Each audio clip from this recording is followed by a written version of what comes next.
Hang on, brothers and sisters. Liberation is near. It's almost time. Go ahead, Renzi. I know there's a lot on Instagram. Yeah, I got a funny one from Tough Customers on Instagram. It says, how much bigger is your pushing leg than your front leg? Yeah, that's a good one. That is a good one. This motherfucker pushing through the city, man. When I first got on, I couldn't keep up with this dude. I probably still couldn't to this day, man. I think that was the test back in the day. Yeah. Just like you had to put everyone through that. Did you listen to West Gates? Because he's saying the same thing. He's Really? like trying to keep up with that dude. Fuck. I didn't. That's kind of funny. He flies through the city, man. But it is bigger. You know what I mean? It's just because I don't really skate switch that much. But I don't think it's that much bigger. How far can you kick a soccer ball? I have no idea. To the fucking I have no moon. idea. But that's funny. It's probably massive. I believe it, man. All right.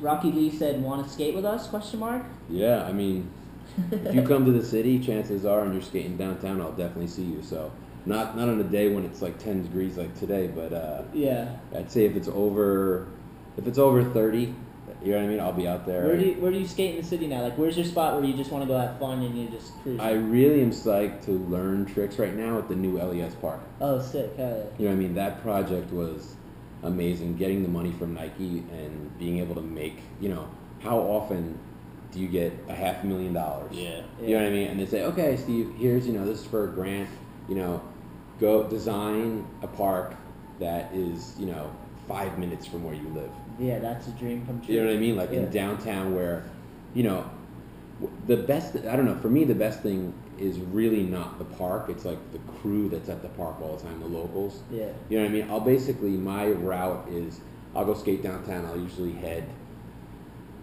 east. I'll go all the way over to whether it's Alligator Ledge, whatever, just skate all those crappy spots on the east side and then head down to the park. I'll usually skate there for like an hour or two, depends what time of day, and then I'll head west, go to Battery Park. Basically, all those spots that I used to take you to is the same spots that I skate today. And what's good now is that, it's kind of like, because of the park, a lot of kids don't skate in the street, so there's not as much, in my mind, I really feel like there's not as much security. You know what I mean? Because the kids are the kids are staying in the parks. Yeah. Which, I'm not saying all the kids are. You're going to always have people street skating, but there's first timers and people that... But before, there was no park that everybody was at. Yeah. But now you have LES and you have Tribeca. Yeah. You know what I mean? You have Chelsea. So there's people that definitely just go there. So it's kind of freed up a little bit, which is cool. It's good to have the mall grabbers and the Mongo pushers and the first timers not in the middle of the road. Right, in the skate park. So they don't get hurt. That's just scary. Yeah. How do you feel about all the models in the city skateboarding and all there's a lot of dudes rolling around and they don't skateboard, but they just, I've seen quite a bit, even in the cold. I'm like those kids that rolled up to the shop the other day and they're longboards, clearly didn't skate, but they're out in the cold skating. But there's, you see a lot of it. Yeah, I definitely always being out and about, and whether I'm riding my bike or I'm skating, it's just kind of crazy how it's, if you look at people on bicycles now, so many people ride bikes in the city, right? Because there's bike lanes, stuff like that. That's cool. You know what I mean? Whether they use it for transportation or whatever it is. I mean, but I feel like that's how skateboarding, how biking was, where no one used to ride bikes, now everybody rides it. I feel like that's how, so skateboarding has become the new biking, and biking has become instead of cars. You understand what I mean? So there are so many people, and I don't know, when you think about on the other side of this building is Blades. If you see, I've walked in there and seen a display of those plastic skateboards. Yeah. I don't even want to say the names. Maybe I'm not joking, 200. We were just there. 200. There's a pile and somewhere 200. Yeah. And then I go back in there at the end of the week, and they'd be almost all gone. Yeah. That much product. I don't get it. They're plastic. You're gonna get fucking hurt. It rains. You're fucked. Yeah. No, it's pretty. Actually, I was in Labor Skate Shop the other day, and they had one of them. I don't know how he got one of them, but he had one of them, and I just stepped on it. I was like, oh, let me try this, and I couldn't believe. That's what people that don't skate are learning to skate on. It's dangerous. I mean, it is especially in the city. You do not want to be riding this little thing that my feet couldn't even fit on. I don't know. It's just maybe I don't. Maybe I'm so used to a normal or regular 32-inch skateboard that when I step on that, I'm just I have no idea what I'm doing. But I tend to think that I kind of have a good, Just picture Steve on one of those little things like you can't see the board. It's flipped over the whole thing, pushing through the city. Cruising. It's big crazy. ass leg, like trunk leg, like. It's crazy, and it's honestly, I gotta show you the photo. I know it might mess up the mic, but Oh, that's all good. like you gotta see this photo. Bear with us for a second. Yeah, sorry about this because I have to show you this photo. I was talking about this with someone, and actually, as we were talking about it, some dude who was no joke, probably like 60 years old, rolls by on one of these boards. I'm gonna show you the photo, and here we go. This dude had like slippers on. Look at this. He's wearing loafers. Yeah, he's wearing like loafers. Had a backpack, not even like just over one arm, and on that little board, and it was crazy. Let me see the wheels after. Okay, these are like bigger. But dude, it was. I was like, and this guy was going down 6th Avenue. How does that dude end up on the skateboard? I was like, what? It was crazy. I was just like, but that's a perfect example. Yeah. Like, some random. The dude, I'm not kidding. He must have been over 50. And he was just like, he wasn't going fast. He was going like super slow, actually. Yeah. And you know, like those people are always gonna hit rocks and stuff, and they don't know how to deal with that. You know what I mean? Like, you're gonna see him with a fucking arm. That's what I don't get with the plastic boards. Like, if you hit a crack, your feet, they're gonna slide up. Someone's gonna eat shit, really. Right. Especially if they get a little wet, they like hit a freaking like puddle or something. But if you think about it, they'll learn faster. Yeah, they'll get. You know what I mean? They'll learn faster. So they'll learn to get a good board instead of a piece of little shit board like that. Get a normal 32-inch, 7-ply. Yeah, or that too. Okay, I got another question. You know Justin from Focus? Yeah. Yeah, he's got a question. Awesome magazine. I love the new issue, by the way, Justin. Thanks for keeping it up and doing that. If Steve's legacy could only be remembered for one of the many things he's done for the world of skateboarding, what would that be? In his mind, what's been the most rewarding or satisfying goal achieved? So, part 1 and 2. Right. So, if I could only be remembered for one of the many things you've done for the world of skateboarding, what would it be? I would say I see it as 2 things, because one is just trying to help skateboarders that want to get more into skateboarding, whether it's through Fiveboro or whether it's through any of the other brands that I'm associated with, like Volcom and stuff like that. I would say it's number 1 as far as a non-tangible thing. Helping out riders. And helping kids achieve their dream. You know what I mean? Just like whatever I can do at any level, whether it's just giving someone's phone number or sponsoring them. You know what I mean? Or turning them pro like a damn pencil. You know what I mean? Yeah. It's so rewarding, man, to be able to help someone like that. I'd say that is a intangible thing, and then something that's tangible to me that's a huge part of like who I am, and I feel like New York City skateboarding history and culture is, you know, working with the city to save the Brooklyn banks. To me, that is probably the, you know, I think it's something I think about all the time, like, you know, if you could, you know, it's like if a guy in Philadelphia, if he could like save Love Park, or if someone in San Francisco could save Embarcadero, something like that, you know, like back in the day before it got destroyed. I just see that as something that like took so much time, and something that to me was so worth every meeting, every discussion with someone that I didn't want to talk to. You know what I mean? Like every bit of that, to me, those are the two, the intangible and intangible things that are the things that I would say, if I only could be remembered for one thing, those are the things. The banks is huge because it preserves our history. You know what I mean? Right. Like, so much history. Totally agree. It's ridiculous. Like, to be honest, I haven't been to the banks in a while, so I don't even know, like, is the small banks and the big banks still going? Or what's no. So the banks are closed till 2014 because they're doing construction on the bridge, so it's totally, you can't go in there. Okay. But when they reopen it, that's like my next project I'm working on in the city, is to like make additions to the banks, whether it's like making concrete, like smooth ribbons through the banks to the good hits, you know what I mean?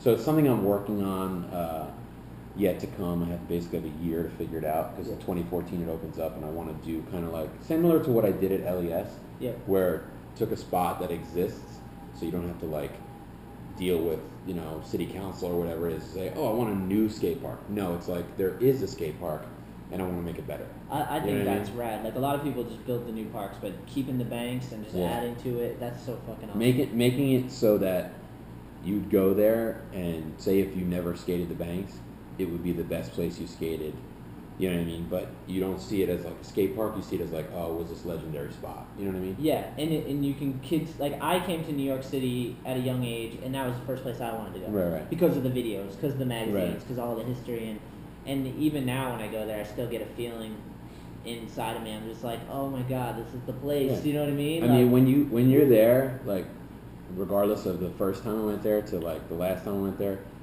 when you think about like every person that has rolled over those bricks that you're rolling over, that is like, you get chills. You know what I mean? Yeah, that's everybody. Everybody.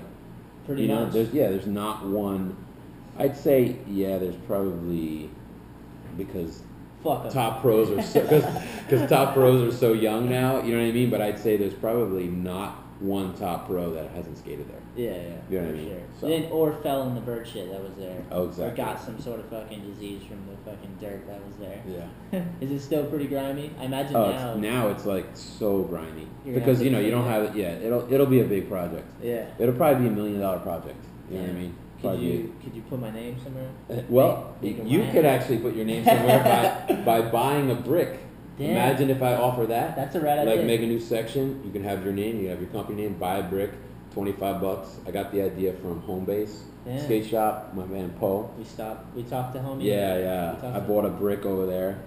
So yes, your name could be at the bank. Yeah, see, great mind. You're in charge of your own destiny. Let me know, dude. I'll sign that brick right up. I'll buy that thing. Let's do this. I know the Mets did that too. When they built the new stadium, they let the fans buy bricks. And it's like, I think people would be psyched on that. Get companies to buy like, they could put whatever it is. You know what I mean? There's definitely ways to do it, and then that way the culture can be part of the culture physically. You know what I mean? Yeah. That's a good idea. That's right. Ramsey, you got questions? You need me to fix the phone for you? No, I just went to mine. Wait, you got them on yours? Oh, yeah, that makes sense. On yours. Yeah, from Harmon's, Brooklyn. Yeah, skate shop. JP Lots. Yeah, what's up? Says, ask him what happened to Day Woo. Day Woo, JP, he's still out there. He's like, I guess, the New York version of Animal Chin, and only you will know what I'm talking about. He had to grow up and get a job, and he's working. Yeah. Damn, that was a good question, man. I haven't heard about Daewoo in a while, man. I got another one about. Look him up, kids. From Bojo Pa? Yeah, he says, whatever happened to Ed Driscoll? Ed Driscoll, he's up in your neck of the woods. Oh, really? Ed Driscoll, last I heard of him, he's a manager at a liquor store. Fucking perfect. Yeah, and fits him so good. Sounds like Massachusetts. He's doing good. He's still skating, and not as much. He's getting drunk. Yeah, I don't actually know if he drinks that much, but I've seen him. He comes up every once in a while for like Fiveboro events. But Ed Driscoll is one of my favorite skaters, ever. History of Fiveboro. Like, it was weird. I was watching one of those Tampa Am 20 or Tampa whatever 20-year videos. Yeah. And he's in one of them. He's a clip in one of them. Oh, tight. Yeah, I was like so psyched. I was like, damn, because I don't know. Ed has so much potential and style for days. Yeah, dude. that's the thing. He's just so chill. Like, I think my heater went off. But let me shut it off real quick because it just got really cold. You can do it with your phone? Yeah. Oh, iPhone 5. I think you could do it with any phone. Can you turn my heat on with your phone? I bet you I can't do it with my Droid. He's turning down to 69. But yeah, 69. Yeah, I don't know. We got to fix today, and I think it. I don't know. Anyway, so yeah, Ed Driscoll, definitely one of my favorite skaters that ever rode for Fiveboro. He was like eternal flow trash, but again, he just had would always kill it. Would always be skating when he showed up. Yeah, he definitely was very carefree and. But dude, the style on that guy, his skateboarding is. I know, and even he had that crazy injury. Yeah. Where he broke his foot in 2 places. He did the fold thing. Yeah, definitely knocked on wood, but he did it bad, and he was skating within 3 months. I think. Damn. It was so crazy, and I was like, I don't think you don't have to skate the demo. You don't even got to come, dude. You know what I mean? It's don't come to this, and he was skating. He was totally fine. So. Sick, man. I don't know, amazing. Ed, what up, homie? We got more questions. Let's get them in. I had one lined up. Oh, all right. New Jersey Mike. Ask him to talk about Joe Tukmanian. He's a good homie of his. Joe Tukmanian, I was hanging with him last night, pro for Fiveboro. He is I don't know. Joe Took is a guy that can do anything, whether it's like break down a door to skate a spot or fix your door in your apartment. He's just like, he's a perfect example of, you know, tried and true Fiveboro rider who's been with us for at least, I don't even want to say, it's at least 10 years now, maybe 10 years. It's been deep. Yeah, it's sure. deep. But and his pop too. I don't know. Yeah, he definitely, I don't know. There's really not, you know, his skating speaks for him. His part in Join or Die, his part in the last Fiveboro before that, he had the last parts, because he's kind of like a quiet guy, but at the same time he always gets things done. I was there for his gap to lip slide in Newark on this like double set, like in the hood with the like.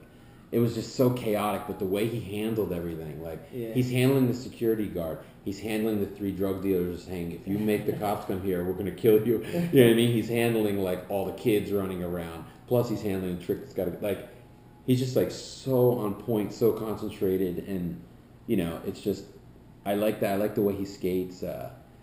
He's powerful. Yeah, he's just, and I'm trying to compare him to somebody, but I can't compare him because you know he's just Joe Took Mania. That's who he is. Yeah. And you know, one of my faves forever back. You know, he was such a huge part of, you know, making Fiveboro what it is. Like him always closing out the demos with like switchback Smiths at the skate park, like during the demo, stuff like that, like way back before people were doing that. You know what I mean? Before a lot of people were doing it. I'm sure people were doing it, but you know, it was just like, I don't know, just amazing. Is he still smoking those disgusting? Yes, he is still smoking. Well, the last time, actually, I didn't see him last time, but last night smoking a cigar, but the time before that I saw him smoking. But also, he was someone that had a crazy injury in Korea. Yeah. On a Fiveboro trip there. Yeah. Yeah, and like, that was insane. His dad flew out, right? Yeah, his dad flew out. That's insane. To go get him, bring him back. What exactly was it that he did? He did it was in a Slap article. He basically did a drop-in off some sculpture. It's like some 20-foot high sculpture. He dropped in, and then there was a little bank on the bottom, but the bank didn't go all the way to the ground. Yeah. So he just like dropped in, landed on the bank, and then kind of stepped off. And then when he stepped down, he basically like folded his ankle, his leg and his ankle pretty bad, pretty gnarly. He was out for a while. But again, you know, it's the people that come back from that are the people that you just they're unstoppable. Yeah. You know, Joe Took is just unstoppable. And like, I don't know, he's so on point. He's so like, a lot of kids, I don't know, I'll just expand on this. A lot of kids today, like, you know, when I get a tape or something, you know, what I always reply to them is like, if it's worth doing, it's worth doing right. Yeah. You know, like they'll land something and their foot will drag or whatever it is. But that's like, I feel like so much of that came from like watching Joe Took, like so perfect at something. If he'll land something, we'll be like, oh yeah, you got it. You know, he'll be like, no, I want to do it again. And I know there's a lot of people like that. Yeah. You know, but still, it's just being able to experience that, like, one-to-one, like that. Yeah. It's inspiring and it's awesome. Yeah. You know? Joe's always been a beast as long as I've known him, and he's always been great at skateboarding. Definitely one of a kind. I can't even compare him to anyone. Right. It's crazy that he's so good at manuals. It really confuses me because I don't know. I don't picture him like that. I know you don't, not at all. But then he also can jump down the biggest gap. But I guess that's because he's like so little and condensed, and it's crazy. He's awesome. Yeah. I was going to ask you, how many sponsor me tapes do you get from Fiveboro? Do you still get, do they come in? Yeah, I get a lot, but now, you know, Tombo's like more been the official TM. I mean, still things come to me, and a lot of people that don't know who to send it to will send it to me. They'll be like, oh yeah, you know, send it to Steve, blah, blah, blah, and I'll just forward it to Tombo. Of course, I'll watch them. So you definitely get at least one a day, you know what I mean? Do you notice a transition in the skating, like the tapes you get? Like, because you've seen them for decades now. Like, yeah, so there's definitely, now it's kind of crazy because I'd say 5 years ago, you would never get a good tape with any park footage in it now. Now, 95% of the tapes is like all park footage. It's insane. It's like so weird how like things like the Barracks made that like okay in my mind. You know what I mean? I agree. I don't know if that's like, no, we could say it. I'll say it. Yeah, I mean? They did. You know, so I feel, you know, and that's fine, whatever. But again, it just kind of like, it's like, I don't want to see skate park footage. You know what I mean? And then you reply them, and they're like, kids kind of don't get it. They're like, what? Because to them, that's what skateboarding is to them. You know, which is fine because, you know, it's fine. Who's to say that it's fine to a point. What skateboarding is to me is the right skateboarding. You know I just feel like they miss out. It's fine to a point because I feel like street skating, there's a lot of good qualities that are in that, like finding a spot, having an opinion, and not just going to a set up arena and fucking filming a trick because you can. Because then it turns into just tricks. Right. I really like the idea of street skating, having a personality, and figuring out what you want to skate, where you want to skate, discovering it. That's a whole side of skateboarding that should never be lost. Right. It's very fucking important. Yeah. Just going to skate parks and filming tricks because you can do tricks is much like a sport. Right. So, do your thing, kids, or whatever, but make sure you go on the streets. Right. Don't have a full tape of just skate parks. Yeah. I understand if you do a triple tray flip to nose grind at a skate park, you might want to send that. You know what I mean? Yeah. So, but again, as far as like seeing how tapes have changed, it's kind of insane how good kids are now. Yeah. I mean, even if it is a skate park thing, you know what I mean? It's like, it's unbelievable. That information got out there with the web, and everyone's got it. And it's like bang, bang, bang, bang. It is insane, dude. I think it's just like YouTube. Everyone sees anything. Once they see it, they know they can do it. Oh yeah, if he can do it, I can do it. Yeah, back in the day, it's like you didn't see. You saw what your friends were doing. You saw magazines. You saw still like, oh, you bought 411 or something like that. But now, YouTube is just flooded the world with everything. America, man, you can do anything you want. Yeah. They taught us that for years. As soon as you see it, I could do that. Fuck that, dude. Yeah. I'll do it better. Alright, you got more? Any more in there? No, I'm looking at Facebook right now. Ramsey, what are you doing, man? I'm blowing it. You're supposed to be like my partner in crime here, and it. very unprofessional. I'm not fucking with Ramsey got trick tips on YouTube, actually. You can learn how to make some holiday eggnog. Yeah. Really? Yeah, we did a World Industries eggnog little thing for the holidays, and it, what was the alcohol in that one? Rum? Jim Beam, yeah. Jim Beam, Bourbon. yeah. The best. It's nice good. To keep you warm for the